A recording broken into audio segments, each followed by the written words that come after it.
Bienvenidos, segundo capítulo de este podcast que hicimos. Sam, ¿cómo estás? Bien, excelente. Acá feliz. Bueno, tengo motivo, pero Con bien. esta cuarentena. Viste, el que siempre está arriba, el de energía arriba siempre. Traigo Bien, una bien, para bien. contar. ¿Cuál? A A ver. Que sucedió hace media hora. Con Sí. esta cuarentena, vos porque estás en un departamento horizontal, digamos. Sí, contrafrente, y no estás en... Bueno, acá cuando uno vive en un edificio, tiende a mirar a los Perfecto. distintos cosas. Bueno, enfrente hay una pareja homosexual, dos chicos, Ajá. brasilero y un catalán. Cuestión, estaba mirando el internet, qué sé yo, miro y aparece una silueta de una rubia, como que Sí. se estaba cambiando. Dije, juez, ahí están violando la cuarentena y otra cosa más. ¿Qué pasó? Y un chabón en pelota, uno de los ¿Cómo? dos en pelota.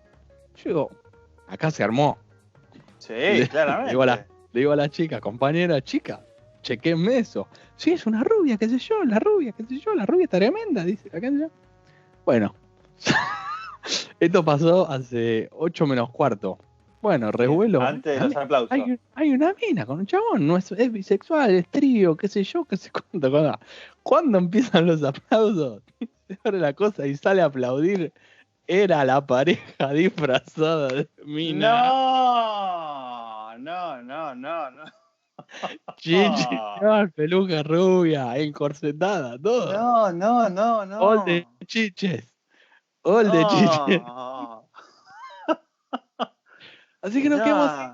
Y salió hecho una loca. Gracias, era aplaudiendo así. Olvídate, era Susana.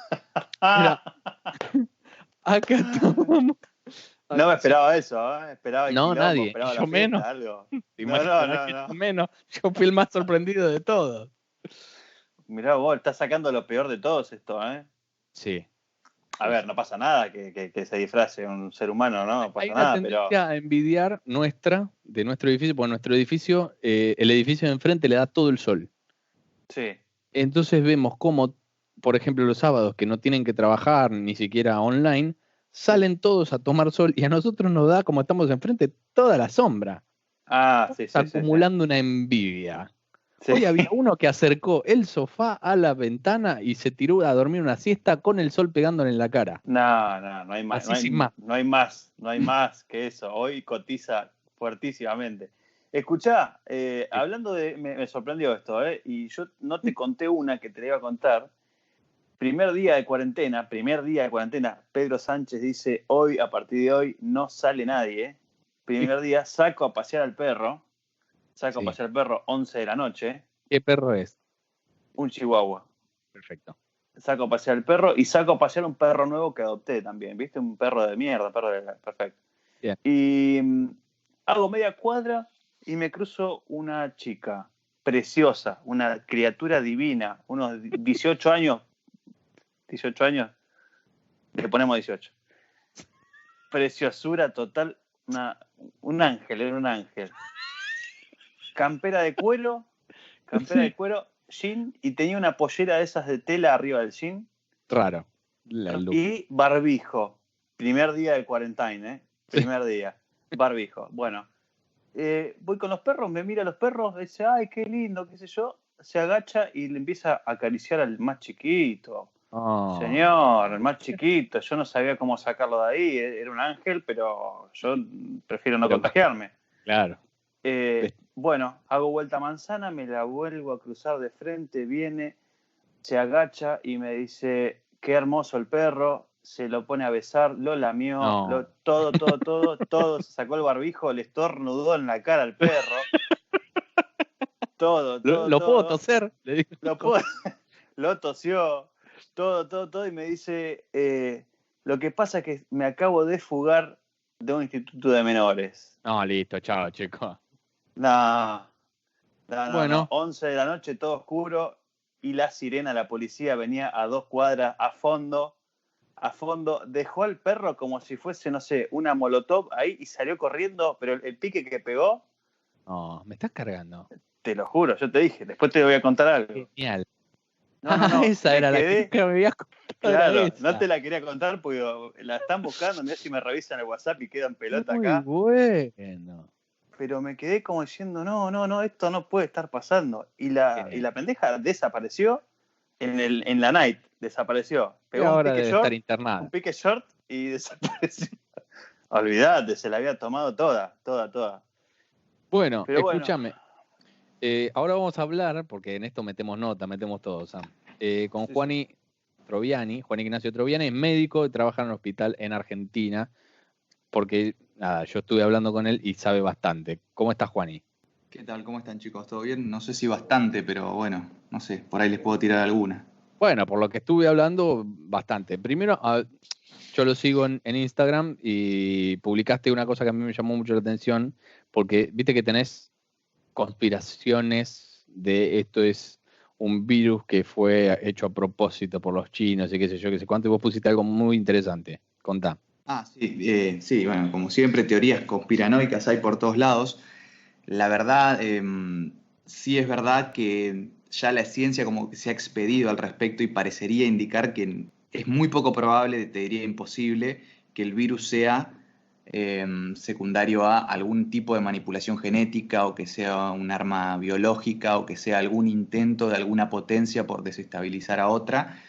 Simplemente porque desde el punto de vista científico y a los virólogos y a los genetistas que estudian estas cosas, les cerró que el virus que sea consecuencia de la evolución natural y de la mutación natural que se dan en estas especies. El virus este en realidad se supone que es, como muchos otros coronavirus, que ha surgido a punto de partida de alguna especie animal, probablemente sea un murciélago en este caso, porque el coronavirus, se secuenció el genoma de este coronavirus actual, del SARS-CoV-2, se secuenció a las 2 semanas de haberse ¿Qué significa esa secuencia? Se secuenció significa que se llegó a determinar exactamente cuál es todo el código genético del ARN del virus. Ok. Eso es una cantidad de información bastante importante que antes demoraba mucho en hacerse, pero que hoy, y con la presión también de lo importante que era el tema en salud, salió en 2 semanas. Y el Estado chino lo compartió con el resto del mundo. Parecería que la secuencia de ese coronavirus es muy parecida a otras secuencias ya conocidas de coronavirus que se ven en murciélagos. Pero sin importar cuál sea el animal, parecería que el ciclo habitual de esta transmisión, que es zoonótica, o sea que pasa de un animal a humanos, es a partir de algún animal intermediario, que incluso podrían ser dos. Podría ser del murciélago a otro animal y haberse dado algún tipo de mutación del virus en ese animal y ahí a partir de eso hacerse transmisible a humanos. Juani, Samuel, ¿cómo estás? ¿Cómo te va? ¿Qué tal, Samuel? Un Bien, gusto. bien, bien. Esto va a ser un pipón de preguntas de cualquier tipo y no hay un orden cronológico, Está porque bien. acá estoy viendo Italia, 900 muertes en un día, ayer fueron casi 1000, antes 800. ¿Argentina todavía está teniendo suerte o controló bien la pandemia? ¿Qué opinas? Mirá, qué sé yo, te puedo dar el punto de vista como médico o lo que entiendo epidemiológicamente del asunto, que no va mucho más allá de la facultad, ¿no? Hay otros expertos que seguro te lo pueden explicar mejor, pero lo que sí se entiende es que están en etapas diferentes de la pandemia o del brote en cada uno de los países. Italia tomó las medidas, parecería bastante más tarde, no tengo ahora exactamente los números, pero dio las medidas de cuarentena y de aislamiento social bastante más tarde que en Argentina, creo que incluso 2 o 3 semanas más tarde, ya con casos bastante avanzados y con la situación que nadie quiere tener, que es el sistema de salud completamente colapsado.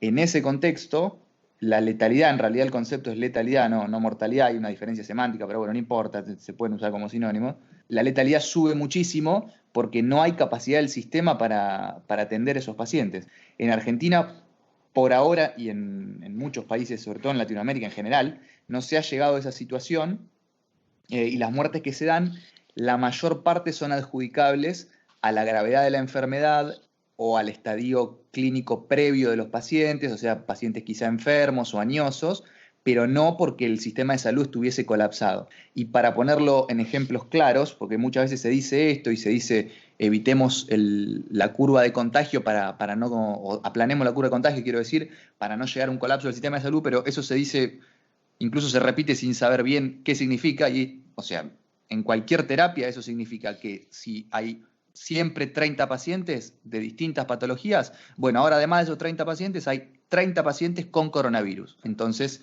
cuando se satura la capacidad de atender diferentes emergencias, que en el caso de estos pacientes son respiratorias, los pacientes se mueren porque no los pueden atender, nada más. Entonces, es diferente una muerte porque la enfermedad era grave versus una muerte que no se pudo atender porque el sistema estaba colapsado.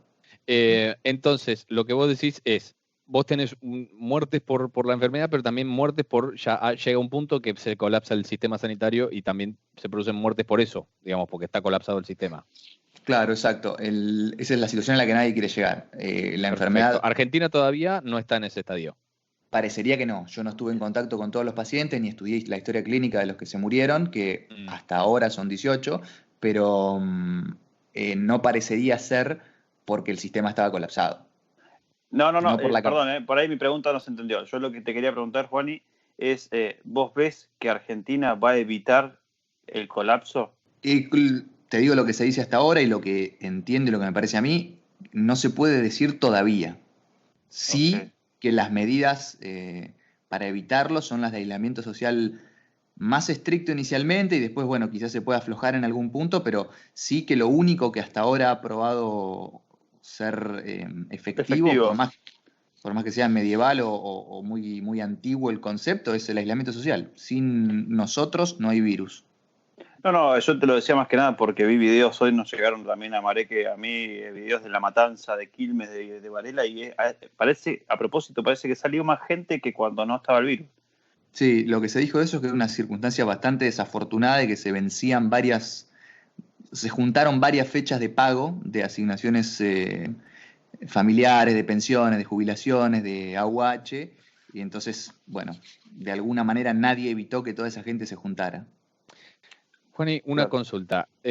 Hay un médico que salió hoy, está en algunos de los portales diciendo, no puedo creer cómo le están dando tanta bolilla a esto. Y yo creo que el mundo hoy está entre, es una gripe común, no hay que darle tanta bola, o es algo muy importante y esto cambia el mundo porque es una de las enfermedades, una pandemia, digamos. ¿Es grave o no es grave? Sí, hay varias cosas en realidad, no tiene una respuesta sencilla eso. La primera cosa es que sí es verdad que la mayor parte de los casos son leves, la información que publica la OMS y el resto de los organismos de los países que siguieron esta enfermedad dice que el 80% de los casos más o menos son leves y el resto tienen algún grado de complejidad con un cerca de 4 o 5% de pacientes que requieren terapia. Y de ese porcentaje, en condiciones de no saturación de los sistemas de salud, por ahí la mortalidad o en realidad la letalidad será del 1%, 2%. Pero eso no significa que sea una enfermedad leve, porque eso es si no se considera la tremenda masividad que tiene. 1% o 5% de casos graves no es lo mismo en 100.000 pacientes que en los 500.000 que ya hay enfermos en el mundo y el resto de millones de pacientes que se espera que se infecten. Creo que ahí es una de las cosas que hay que considerar. A veces cuando dicen que no es grave, o como recién hablábamos, de repente ves a Estados Unidos que inyectó 2.2 billones, o ves a la Unión Europea que está hablando de que después de la Segunda Guerra Mundial viene esto. Me remonta a lo que acabas de decir, que básicamente es porque si en un país de 40 millones de personas se infecta un 10%, no creo que haya 400.000 UCI, como le dicen acá, para poder atender a esa gente. Y claro, lamentablemente van a tener que empezar a hacer triage. El triage, bueno, no sé si lo conoce todo el mundo, el triage es una selección por gravedad y dejar morir como están haciendo en Italia. Entonces creo que realmente espero que no llegue a Latinoamérica con la fuerza que lleva acá porque no tienen la capacidad de respuesta que tiene Europa ni Estados Unidos. No, esa es la situación que quiere evitar todo el mundo. En definitiva, una cosa de tal masividad no hemos tenido, no se espera que, quiero decir, no se ha visto una epidemia de estas dimensiones, una pandemia de estas dimensiones desde la gripe del 18 que mató entre 50 y 100 millones de personas. Es algo realmente muy masivo y desestabiliza cualquier sistema de salud, a cualquier economía mundial. El mundo está frenado por esto. O sea que, ¿esa gripe del 2018 fue más importante que esta? 1918. 1918. Ah, ok. La gripe española, sí. Sé que estabas hablando de la gripe aviar y que eso también en su momento. Ha habido otras epidemias, pero salvo la gripe A, ninguna tuvo el potencial pandémico de esta. Hubo otros 2 coronavirus que causaron brotes. Uno fue SARS, muy parecido a este, en el 2002-2003. Y otro fue el MERS, que también quedó solo en Oriente Medio, tuvo un brote ahí con una mortalidad bastante más alta, pero con una afectación de casos mucho más chica. Y en una zona geográfica más chica. ¿Tuviste contacto con algún, ahí en el hospital, vos trabajas en un hospital, con algún paciente ya o no? No todavía, yo no hago enfermedades respiratorias, estoy en sector de cirugía, en quirófano, y no hemos tenido contacto todavía, pero sí, las precauciones se toman en todo el hospital más o menos de la misma manera. Se habló de... ¿Están esperando algún número de contagios real en el hospital? O sea, ¿están con algún tipo de temor por cantidad o por ahora está controlado eso? Bueno, temor tiene un poco todo el mundo. La verdad es que los escenarios son difíciles de anticipar y la varianza del número de contagiados depende mucho de cómo se respete la cuarentena y las medidas que se tomen, además de alguna cosa imprevista como que el virus tenga alguna mutación o que cambie algo, y también considerar el clima, que se viene el invierno acá y demás. O sea, no se sabe bien, pero sí se están tratando de preparar todos los escenarios posibles y siempre intentando anticiparse a un número de contagiados grande, ¿sí? Última pregunta por mi parte. ¿Le creemos a los números en general, no solo a los argentinos, a todos los números? Eso también va un poco en cada uno y creo que es central la confianza que cada ciudadano tenga en su gobierno. Yo personalmente creo las cifras no solo de Argentina, sino del mundo en general, pero sí hago un asterisco de que es muy importante la interpretación de las cifras, porque si no se terminan confundiendo peras con manzanas. No es lo mismo los números de un país que de otro, porque depende mucho de las condiciones locales de ese país, del ritmo de contagio, del tipo de prueba que estén haciendo, de dónde se hacen esas pruebas, de la estrategia que haya elegido el gobierno para diagnosticar casos y para hacer seguimiento de contactos y cuarentena. O sea, depende de varios factores. El mismo número de contagiados puede indicar cosas diferentes. Juani Troviani, médico, trabaja en hospital en Argentina, y gracias por aclararnos las dudas. No, por favor, a ustedes. Mando un abrazo. Con el podcast. Abrazo, Juan. Chao, chao, un abrazo. Bueno, ahí estaba. Ahí está, perfecto. ¿Se quedó claro? Súper claro, súper claro. O sea, el tema está en que también, porque yo le hablaba mucho con él, el tema de las cifras, y él después está todo en una nebulosa, porque tenés que creer en algo, en una cifra sí, en otra no, viste, como muy... Yo creo que todo se basa en la capacidad de respuesta que pueden llegar a tener, tanto el pueblo como la salud. El número final va a ser ese. Si el pueblo se comporta y se guarda, va a tener mucho más posibilidades de controlarlo, porque claramente Argentina no tiene los recursos que tiene la Unión Europea, sin desmerecer a nadie, porque tiene unos médicos fabulosos y creo que los mejores, pero claramente si no tenían gasas hace 3-4 años, respiradores no sé si les sobrarán. Sí. Pero bueno, nos queda para mañana entonces que la dieta del vegano, que había anticipado. ¿Cómo se está jugando por el... desear. Se está haciendo desear, perfecto. Hoy no fue tan humorístico, pero fue informativo. Me parece que está bueno igual. Que tenga un poco de todo. Perfecto. Bueno, vamos a anticipar otra cosa. Se viene la dieta del vegano y podemos empezar a incorporar llamados a cualquier persona de Cataluña y entrevistarla, a ver qué está pasando, qué está pensando. Perfecto. Bueno, muy bien, quedamos así. Bueno, hasta mañana. Adiós.